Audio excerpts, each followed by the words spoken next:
자, 우리가 이번에 볼 녀석은 만세전이고 작가는 염상섭이라고 되어 있죠. 그리고 우리 염상섭 하면 뭐 3대 같은 작품들도 되게 유명하게 알고 있는 사람은 있을 거야. 기출 공부했다면. 이 염상섭이라는 작가의 키워드가 있다면 풍자, 그리고 풍자는 결국 뭐예요? 비판의 의도를 담고 있다라고 하는 걸 잡고 시작했으면 좋겠는데, 자, 우리가 이 만세전 바로 앞에 배웠던 작품이 뭐였죠? 고전, 구운몽이었죠, 그렇지? 구운몽 때는 이 고전 소설의 특징을 배웠다면 이 만세전에서는 일제강점기의 현대 소설의 특징을 배운다라고 생각하시면 되는 겁니다. 자, 일단은 제목의 의미부터 판단해볼까? 제목은 만세전으로 끊어읽으시면 되는데 이 전이 무슨 홍길동전, 유충렬전의 그런 전은 아니야. 이 전은 말 그대로 이전이라는 뜻입니다. 만세는 만세운동을 말하는 거거든요. 자, 우리 만세운동 3.1운동 얘기하는 거지. 3.1운동은 언제 일어났죠? 1919년. 아이고, 그치? 1919년에 전해일이라는 얘기야. 그럼 이 작품의 배경은 저는 자연스럽게 1918년이라고 잡을 수 있겠지. 오케이? 그리고 이 작품에서 공간이 되는 것은 출발은 일본에서 시작하지만 작품의 전체적인 내용은 조선 땅에 이루어지는데 이 내용을 통해서 우리는 결국 뭐예요? 일제강점기 비참한 조선의 현실이라는 것을 직감적으로 알 수 있겠지, 그치? 그래서 비참한 조선 현실을 비판하는 작품이다 라고 하는 걸 큰 틀로 잡아두시되, 하나 더, 이 작품은요 또 특징이 하나 더 있어. 이 작품에는 나라고 하는 이인화라는 친구가 주인공으로 등장해서 1인칭 주인공 시점으로 이루어지는데, 이 친구가 시작할 때 일본에서 출발해. 자, 흐름은 이런 식으로 가면 돼. 전체 스토리는. 자, 조선 땅에 자신의 아내가 있는데 이 아내가 지금 매우 위독하다는 정보를 받게 돼. 그래서 돌아가야 되는데, 참고로 나는 가고 싶지 않아, 별로. 이 여인과 무슨 친밀관계가 높아서 결혼한 것도 아니고 어른들이 시켜서 결혼한 거거든. 근데 가야 되니까 쭈삣쭈삣하면서 이렇게 넘어간다. 그런데 처음에 일본에서 시모노세키 항구에서 출발을 해가지고 부산항을 거쳐서 김천을 거쳐서 서울 땅까지 오는 동안에 가면 갈수록 계속 말도 안 되는 조선의 실상을 보게 돼. 오케이? 지금 우리나라는 강점에 의해서 강제 개화당하고 있는 중이잖아, 그치? 근데 그런 상황 속에서 사람들은 아직도 전 근대적인 의식에 빠져서 묘지를 어디다 써야 되는 둥, 뭐 사람들이 다치면 어떻게 해야 된다는 둥, 뭐 남자가 밖에 나가려면 결혼이라는 걸 해야 된다는 둥, 이런 식의 아직도 미개라는 게 뭔가 싶지만 아무튼 깨어나지 못한 의식을 가지고 있단 말이에요. 그래서 그런 현실의 답답함을 느끼면서 작품에서 끝날 때 다시 일본으로 돌아오거든요. 이해했지? 그러는 와중에서 우리는 이 작품이 원점 회귀형 여로형 구조라는 걸 알 수 있다. 여로라고 하는 건 한 사람의 인생의 성장을 나타내는 게 적절한 방식이야. 점점 어떤 여행을 해나가고 어떤 과정을 겪어나가는 과정 속에서 성숙의 단계가 이루어질 수 있는데, 이거는 무슨 일이 벌어지죠? 원점으로 회귀해버리잖아. 다시 원상태로 돌아간다는 얘기지. 자, 지금 선생님이 B를 얘기하려다 말고 갑자기 작품 전체 구조를 얘기했죠. 이렇다는 얘기는 뭐냐면, 이 작품은 나라고 하는 인물이 이 부정적, 말도 안 되는 비참한 조선의 현실을 보고도 아무런 행동도 하지 않고 그냥 도망간 거예요. 쉽게 말하자면. 이 작품은 이렇게 끝낼 건데, 얘들아, 작품 전체에 스토리가 있다 치면 우리 주인공이 어딘가에 갈 거야. 오케이? 가서는 뭔가를 보고 들을 거야. 그리고 나서 뭔가의 느낌을 가지게 되겠지. 하지만 그 느낌 다음에 뭐 하지 않는다? 절대로 행동은 하지 않아. 아, 열받아. 아, 짜증나. 아, 미친 것들. 이렇게 얘기는 하지만 아무것도 하지 않아요. 그래서 자연스럽게 뭐예요? 행동하지 않는 지식인에 대한 비판도 담은 작품이다라고 하는 걸 얘기하고 시작하도록 하겠습니다. 되셨죠? 자, 작품을 시작하기에 앞서 기본적으로 알아야 될 것. 이 작품은 1918년 일본과 조선을 오가면서 우리 당대의 비참한 조선 현실을 보여주는 작품인데, 그 와중에 동시에 주인공의 나의 모습을 통해 행동하지 않는 지식인에 대한 비판도 담아내는 작품이다 라고 해주시면 되겠습니다. 됐죠? 오케이. 자, 참고로 우리가 볼 이 장면은 크게 두 개의 덩어리로 나눠질 때라고 생각하면 돼. 편의상 파트 A, 파트 B라고 부르겠습니다. 그래서 파트 A를 보면서 어떤 얘기를 봐야 되는지 한번 정리를 해보자고요. 자, 249페이지 열어주시고 앞부분의 질문을 해봅시다. 일본에 유학 중인 나는 아내가 위독하다는 정보를 받고 귀에 오르죠. 나는 도쿄에서 기차로 시모노세키까지 와서 관부 연락선에 올라 배 안에 목욕탕에 들렀습니다. 라고 돼 있죠. 참고로 이 장면은 자 봐봐. 일본에서 편안하게 참고로 나는 일본에서 나름대로 편안하게 살았어. 딱히 나한테 태클 거는 사람도 없고 물론 나의 출신이 조선이기 때문에 이것저것 귀찮은 일은 있었지만 그게 분노를 자아낼 만큼 말도 안 되는 일은 아니었어. 하지만 내가 일본에서 지내다가 조선으로 넘어가겠다고 마음먹고 이동하는 순간부터 미행이 따라붙기 시작한 거야. 그러니까 볼 때마다 자꾸 누가 옆에서 끼우끼우거리고 자꾸 행동을 이상하게 하거든. 아 이상한데 뭐지? 하면서 일단은 목탕 안으로 들어가 버린 거예요. 참고로 배 안에 목욕탕이 있다는 얘기는 그 배가 엄청 크다는 얘기가 되겠죠. 됐죠? 그래서 목욕탕의 상황에 들어가는데 자 목욕탕 씬이라고 부르자 우리는. 자 목욕탕 씬 장면 이렇게 에피소드라고 하는 게 맞겠지. 자 그림을 머릿속에 그리고 가자. 욕탕은 이렇게 네모에 컨탁이 있고 주변 사람들이 이렇게 둘러싸서 이제 목욕을 할 거 아니야, 그지? 하는데 나는 여기 있습니다. 이렇게 생각하자. 극단적으로 지금 그리고 작품 속에 어떤 일본인 사람 한 명과 또 다른 일본인 두 명이 이렇게 나란히 멱을 갖고 있는 상황이고 참고로 이 상황에서는 수증기가 껴서 서로가 안 보이는 상황이라는 걸 염두에 두고 작품을 봐줬으면 좋겠어. 아시겠지? 자 가볼게요.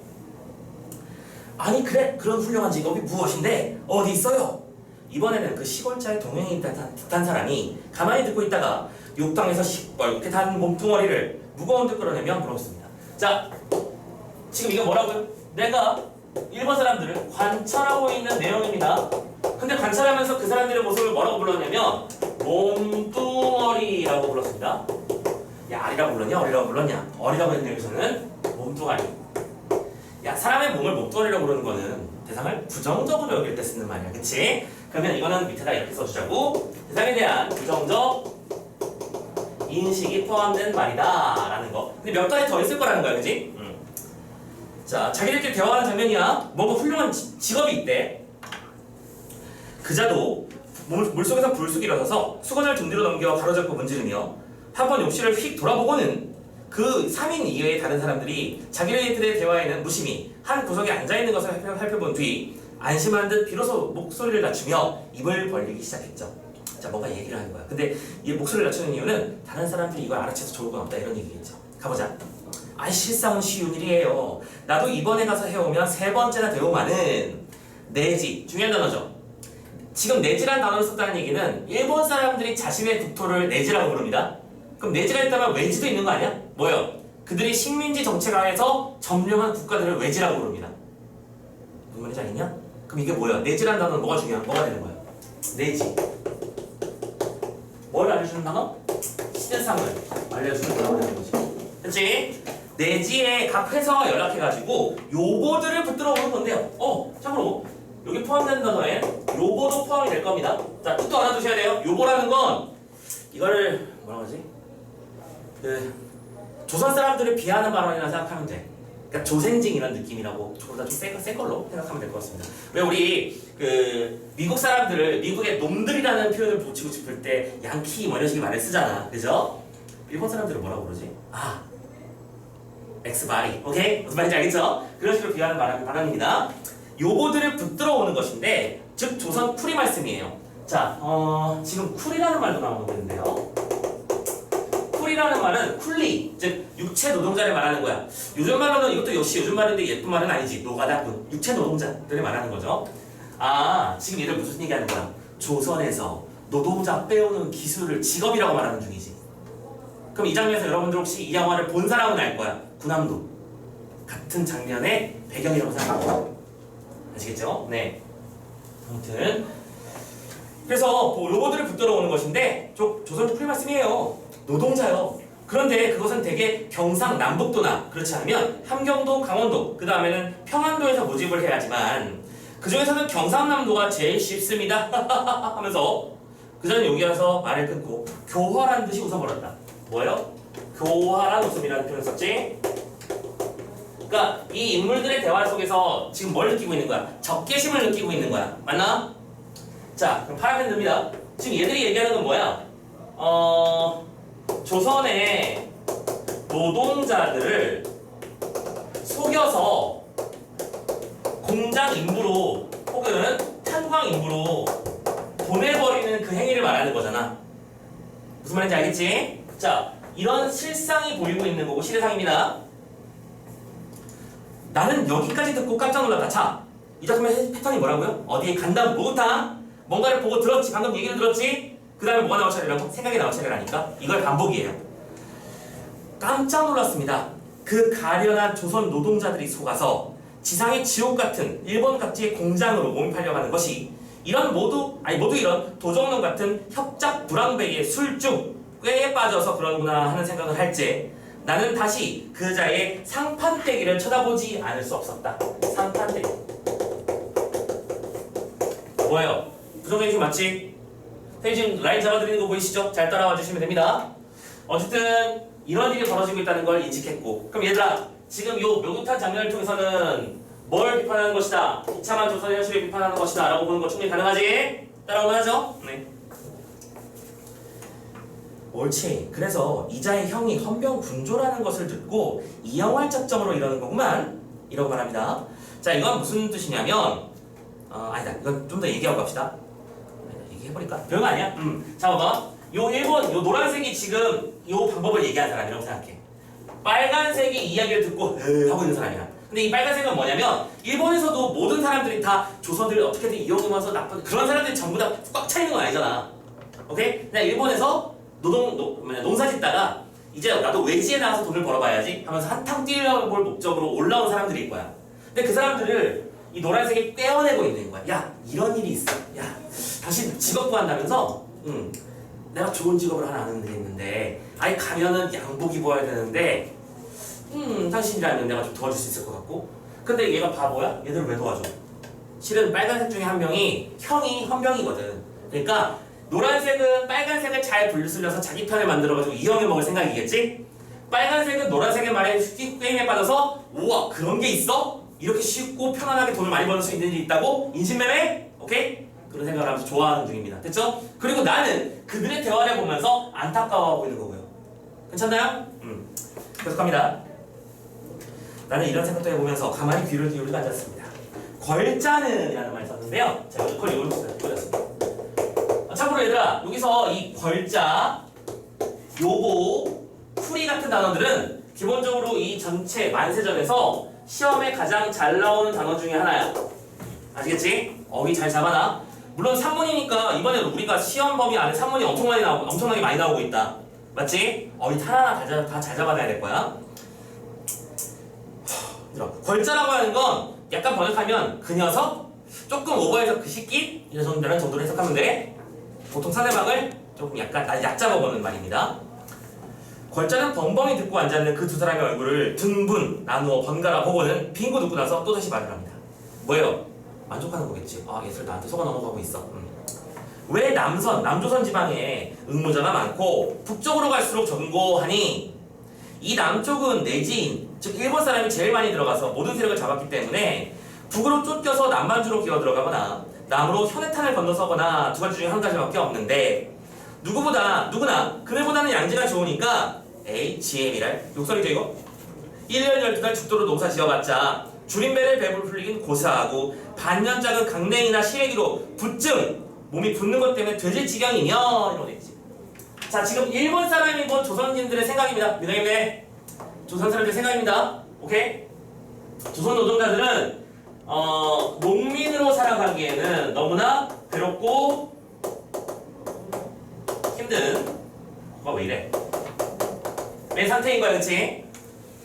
일제강점기에는 이것저것 수탈하는 것들이 많았잖아. 땅도 뺏어가, 세금이라고 못 뺏어가, 또 뭐라고 못 뺏어가, 뺏어가기 바빴단 말이야. 그래서 이거 쉽게 쓰자. 고난, 괴로움이었어. 그러니까 고난과 괴로움 속에 괴로워하고 있는데, 그렇지?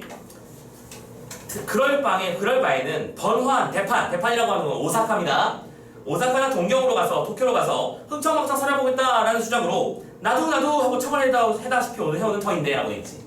근데 이 앞에 생각된 이야기가 뭐냐면 이런 거야. 내가 하는 직업이 뭐냐면 조선의 어떤 동네에 가서 양복 쫙 빼입고 차 딱 끌고 가서 저 여러분 반갑습니다. 저희가 여기 이번에 일본에 무슨 A공장이라는 데가 하나 만들어졌는데 인부들이 좀 많이 필요한 상태입니다. 저희가 월급은 한 1,000 땡겨 드릴 거고요. 이런 느낌이야. 사대보험 다 제공해 됩니다. 오케이? 물론 당연히 숙식도 제공이 되죠. 혹시 필요하시면 여러분들 아내, 남편, 아니 아내나 남편 또 가족도 다 데리고 오셔도 저희가 다 지원해드리겠습니다. 그냥 오세요 제발. 아니 말끔하게 빼 입은 사람이 그렇게까지 대접을 해주겠다면서 오는데 나는 맨날 땅 파가지고 굴고 있잖아. 그럼 혹하는 거지. 가족도 같이 가면 된다잖아. 얼마나 좋아. 기꺼운 마음으로 타게 된다는 얘기야. 지금 이렇게 속여놓는다는 얘기야.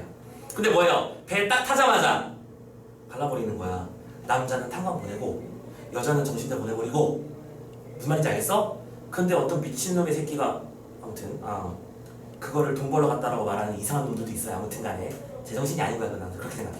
아무튼 간에 이렇게 속여먹는 거죠. 자, 그래서 그러나 북선 지방은 인구도 적거니와 아직 우리 내지인의 세력이 여기까지는 미치지를 못했으니까 비교적 그놈들은 평안히 살지만 그것도 미국, 이것도 중요한 뜻이죠? 중요한 단어죠. 미국. 얼마 지나지 않아서 동양 쪽박을 차고 나서게 되리라. 하하하하 하면서 기뻐하면서 웃고 있습니다. 됐습니까? 오케이. 조선 노동자가 어떻게 뽑혀나가는지 보고 있습니다. 야, 일어나. 잠깐 일어나. 잠길 때까지만 일어나. 계속 자기 강설, 자기의 어떤 연설과 설명의 열복, 아주 기쁜 마음으로 걱정한 듯 연달아서 나이스, 좋아요, 훌륭한데 하면서 들어주는 것이 유쾌하기도 하고 자기 경험에 자기도 만족하다는 듯 또 한번 깔깔깔 웃었습니다. 아니 그렇게 모집을 해가면 얼마가 버려요? 이게 제일 중요하죠. 촌뜨기는 봐봐, 촌뜨기라는 단어도 지금 거기 있는 사람들을 지금 내가 이렇게 예쁜 시선으로 보는 게 아니잖아. 부정적으로 보는 단어지. 또 체크해 주시고, 촌뜨기는 구수하다는 듯 침을 흘리며 들었습니다. 아이 얼마가 뭐요? 자 봅시다. 여비가 있지. 일단 당연히 여비라는 건 뭐예요? 차비. 오케이, 차비가 필요하잖아. 또 일당도 있고 게다가 한 사람 모집하는데 1원 내지 2원 정도 되니까 뭐 물론 그거는 회사의 일의 종류와 회사와 일의 종류에 따라 다르지만 가령 예를 들어 방적회사의 여공 같은 것은 임금도 싸고 보직원 수수료도 제일 값이 싸고 헐하다. 광고 같은 것은 지금 시세로도 1원 50전으로 2원까지라고. 광고가 제일 힘들잖아 얘들아.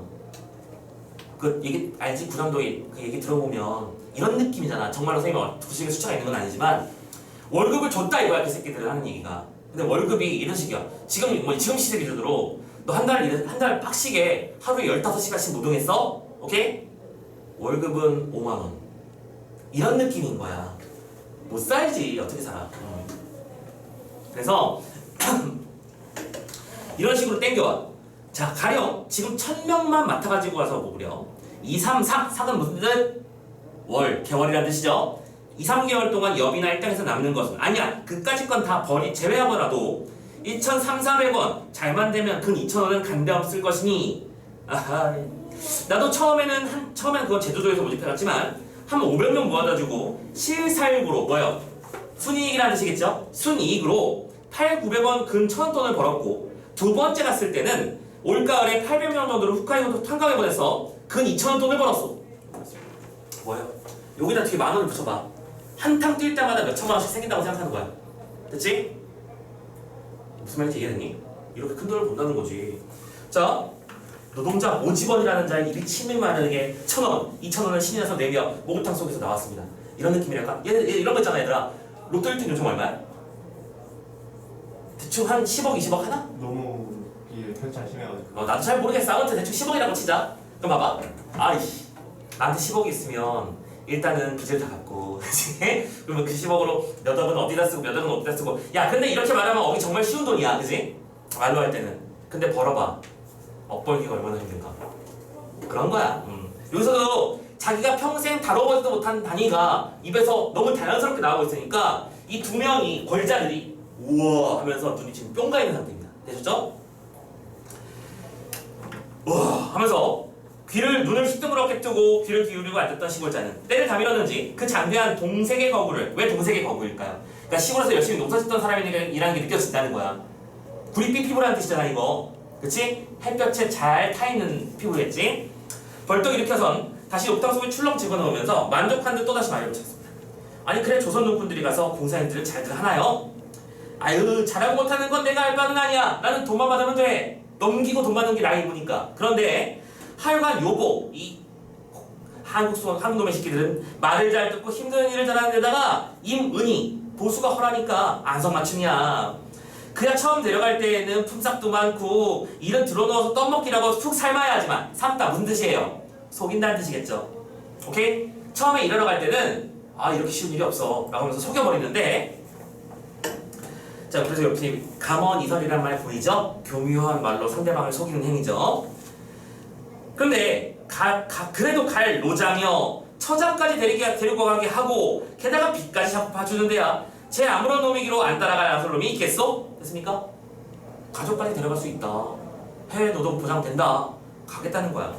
한번 따라가기만 하면야 전차가 있는데 그럼 이 사람들은 그럼 돌아올 수 없느냐? 있는데 없는 거랑 똑같은 거야. 전차라는 건 얘들아 우리가 어떤 당에 갑자기 땅으로 도착했어. 그럼 거기 있으면 일단 먹고 살아야 될 거 아니야. 돈이 한 푼도 없지. 그래서 그거를 일단 고이율 월부 이자를 가지고 그냥 때려버리는 거야. 야 너 살 게 없잖아. 내가 100만 원 빌려줄게. 참고로 이율은 35.7%야. 이렇게 해버리는 거야. 복리야. 미쳐버리는 거죠 그러는 거지. 근데 내 월급 5만 원. 어떤 느낌인지 알겠죠? 오케이?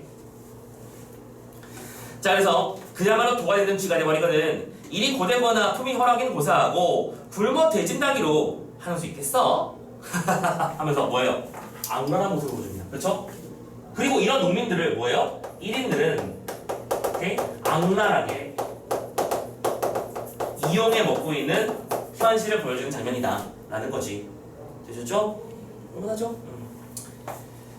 자 벌써 부하가 되었다는 듯 득이 만면해가지고는 모집 방법의 비술 남 모르는 술법까지 도도하게 설명을 해주고 앉았는데 자 봐봐 하고 있다가 아니라 하고 앉았네 라는 거잖아.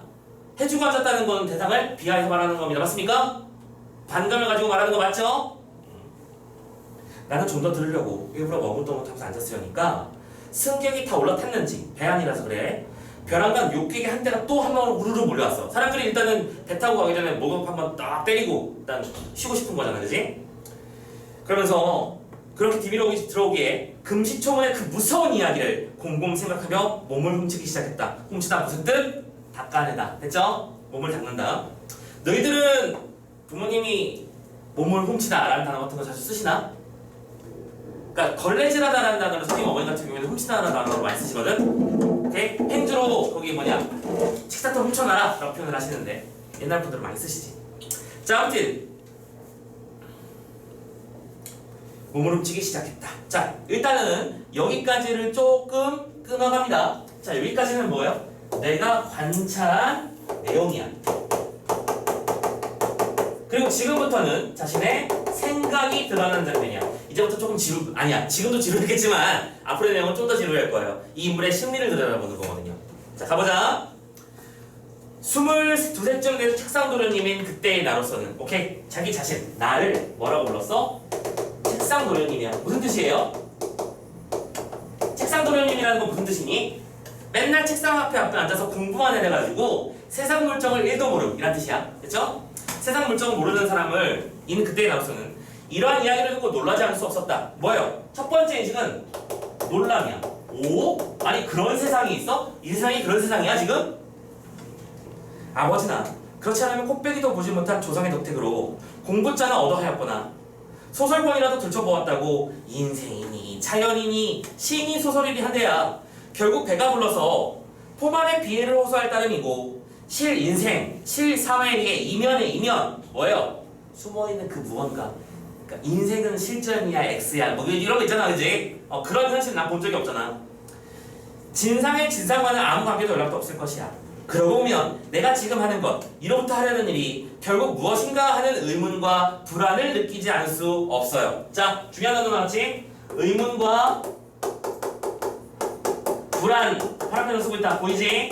그럼 이건 뭐에 대한 의문과 불안인데 나는 지금 식민지 시대의 일제강점기의 지식인이야. 근데 도대체 지식인은 내가 이 사회, 이 조선에 무슨 도움이 되는 거고 무슨 의미가 있는 건가 싶은 거지.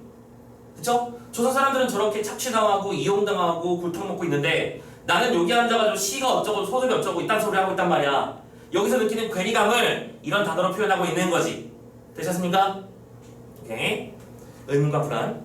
1년 12달 죽도록 애를 쓰고도 반년짝은 실기로 목숨을 이어나가지 않으면 안 되겠습니까? 라는 말을 들을 때 아까 그 말을 했었지, 그치? 뭐예요? 1년 동안 열심히 일을 하면 풍족하게 살아야 되는 게 정상이잖아, 그 다음에는. 근데 그걸 벌면 다 빚 갚고 일제히 갖다 바치고 하다 보니까 내가 남는 게 하나도 없어. 그럼 남는 건 또 배고프는 거지. 자, 그런 것을 듣는데 그것이 과연 사실일까 하는 의심이 날 만치 나는 귀가 번쩍했지. 나도 8, 9세까지는 부모의 고향인 충청도 촌수로 자라났고 그 후에 1년에 한두 번씩은 촌락에 발을 들여놓아 본 적은 있지만 에이 설마 그렇게까지 소작인의 생활이 참혹하리라고 하는 것은 꿈에도 들어본 일이 없었다 라고 하면서 지금 뭐하고 있는 거예요? 반성하고 있는 겁니다. 성찰하고 있는 거죠. 나는 정말로 세상을 몰랐구나. 우리 조선에선 이런 일이 벌어지고 있었구나. 근데 난 이제 알았다 라는 얘기입니다. 되셨습니까? 오케이? 자, 성찰. 자, 그럼 우리 알잖아. 얘들아, 자아 성찰하는 건 나쁜 일이 아니야, 그지? 자기 자신의 부끄러움을 인식하고 괴로움을 느끼는 것이니까. 근데 이 반성이 거기서 끝나면 그건 비판받아봤다 하는 게 맞지? 선생님 그래서 아까 이런 말씀 드리는 거야. 지식이 있는데 반성까지 했다니까? 근데 행동은 하지 않는다고 했어, 그지? 자, 다음 챕터 보자. 시를 짓는 것보다는 밭을 가려고 한다 라고 말했습니다. 오케이? 여기다 자, 여기다 쓸게요. 나의 그래도입니다. 시보다는 밭. 그러니까 이건 뭐냐면 내가 그동안 추상적으로 생각했던 현실에 대한 인식이야. 오케이? 지금 뭐랄까 그러나 밭을 가는 그것이 벌써 시가 아니냐? 사람은 흙에서 나와 흙에서 흙에 돌아가고 흙의 방순한 진한 냄새에 취할 수 있는 자의 행복이여 흙에 보고한 색이야말로 너 인간의 끊임없는 새 생명이라 라고 하면서 지금 뭐하고 있는 거야? 시보다는 밭이 중요한 거야. 이 밭에는 생명의 원형이 있거든. 그리고 흙이 있고 우리가 돌아가야 될 그 무언가의 원형이 존재하는 공간이니까 밭이라고 하는 것은 이런 의미에서 중요한 거라고 내가 글을 쓴 거야. 무슨 말인지 알겠지? 오케이? 그런데 내가 이렇게 쓴 글이 지금 이 상태를 보고 나니까 완전 부끄러운 거지. 됐죠? 나는 글쓰기를 맨날 시만 쓰지 말고 나가서 세상을 겪어봐. 세상이 얼마나 아름다운지 알아야 해 라고 말했는데 내가 직접 보고 있는 현실은 개쓰레기 막장이라는 거지. 부끄러운 거야 지금. 나 뭐 한 거지 지금까지? 자, 이 소설 장면이 왜 나왔는지 이해되시나요? 오케이, 체크 잘 해주시고. 이러한 의미로 올봄에 산문시를 쓰던 자기의 공상과 천려 얕은 생각이 도리어 부끄러웠다. 오케이? 이 글을 보고 자기 자신이 뭘 느끼고 있는 거야? 부끄러움을 느끼고 있는 거야. 아씨, 나 뭐 하는 거임?